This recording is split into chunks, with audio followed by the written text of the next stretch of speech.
What's going on, YouTube? This is SG1 Sports, and you're watching our college football channel. We continue here with our 2023 predictions. The Cincinnati Bearcats are up next, first year here in the Big 12, of course. You see some of the other predictions. The FPI has them at 6.3 and 5.7. Remember, the FPI does look at the last 3 years, so they've had a lot of success coming into this season. Big reason why that number is probably as high as it is. Then you got Athlon at 5 and 7, over under. I'm seeing it at 5 and at 5.5. I look at this team and I have nothing against Cincinnati. I just don't think this team's going to be very good this year. And I know Scott Satterfield. You look at his first year at his previous 2 stops, he wound up having pretty good seasons. But I just look at this roster, and Emory Jones comes in at quarterback. I guess he's probably going to be the starter. And I've really not been impressed with him at Florida or at Arizona State. The running back position should be pretty good for them. Average at wide receiver. Offensive line, not great.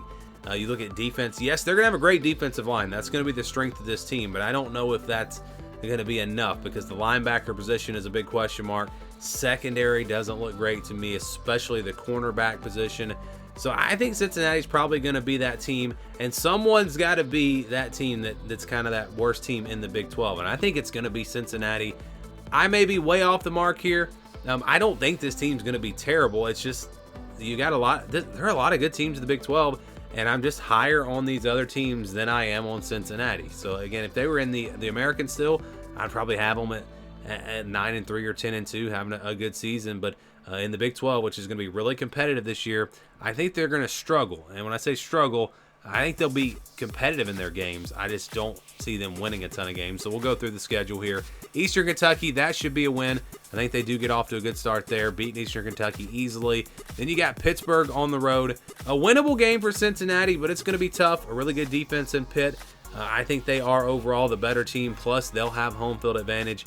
So I'm going to say Pitt wins that game. Then they get Miami of Ohio on September 16th at home. I think they take care of this one. I think they'll get a win over Miami of Ohio, so that gets them to 2 and 1. And then you get to the Big 12 schedule, and the problem is you look at the games where I think, hey, they'd have a shot in these games. I think you look at BYU, you look at Houston, you look at West Virginia. All those are games that I think Cincinnati has a real good shot in. And then where are all 3 of those games? They're on the road. So the games that you would like to maybe give them a win in, they are on the road.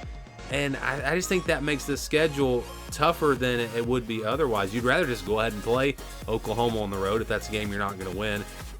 So I just don't like the way the schedule sets up. And I don't think they beat Oklahoma. Sooners going to be too good, too much talent. And again, BYU, if this game was at Cincinnati, I'd probably pick Cincinnati. But playing on the road, I think BYU, these 2 teams are going to be pretty similar overall as far as how good they are. But I'm going to go with the home field advantage and go with BYU in that game. Iowa State, a game now with the news about Hunter Deckers, and I don't know if he's going to be playing. I'd probably change my pick to Cincinnati here. But I made all my predictions, of course, weeks ago. I had to fill in all the games weeks ago. So at that point, I was a little higher on Iowa State. Maybe change that pick now, but again, going with our other predictions, I got to go with Iowa State in that game. They get Baylor at home. This is one they might can win. There are not many opportunities for wins. I'm telling you, the schedule's pretty tough. But I went with Baylor here in this game.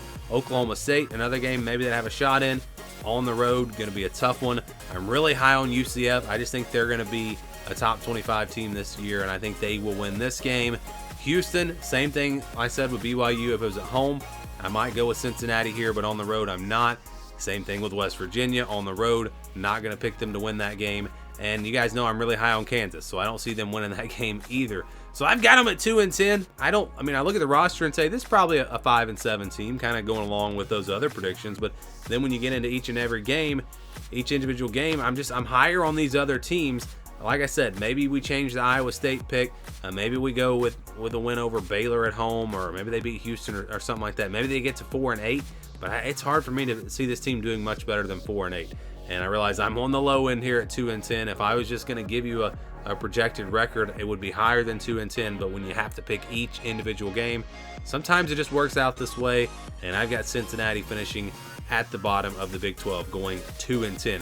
What are your thoughts? Anybody high on this team thinking they're going to get to a bowl game or have a really good season? Let me know what you think about Cincinnati down in the comments below.